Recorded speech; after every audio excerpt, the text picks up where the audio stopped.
Hello guys, magandang umaga. Welcome sa aking vlog ngayon. Ang vlog ko ngayon guys, ang content ko ngayon, ito magpalit muna tayo ng brake disc ng aking kabayo para maganda ang takbo ng ating kabayo at pudpud na yung brake disc na yan. Ayun guys, kung bago lang sa aking YouTube channel, baka pwedeng paki-subscribe at paki-click mo rin ang bell button. Maraming salamat guys sa panonood ng video ko at sa lahat ng nag-subscribe. Maraming salamat. Ayun guys, tanggalin ko na to. Ayan, aling guys, allen rings lang naman yan dyan.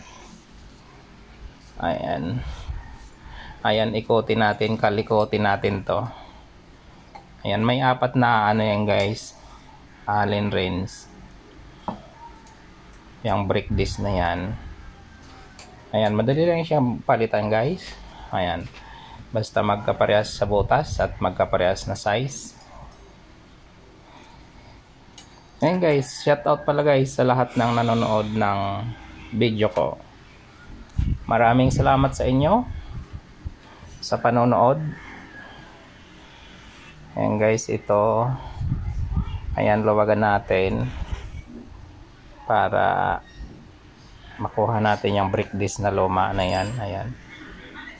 Ayan, ikot-ikotin na lang natin yan. Ayan, ikot-ikot na lang, ikot-ikot. Nikos.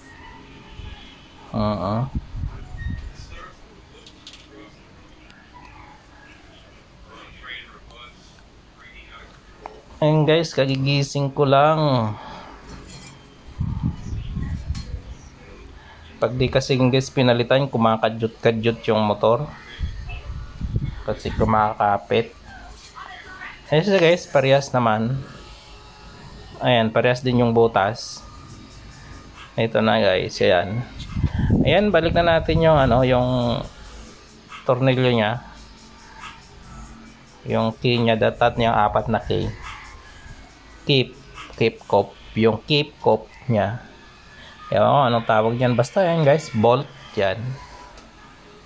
Yan, tapos higpitan na natin. Higpitan natin.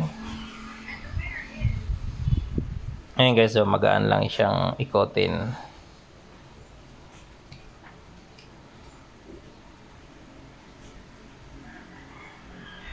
Ayan guys.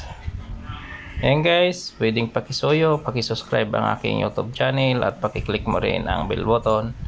At ano mo rin guys yung FB page ko.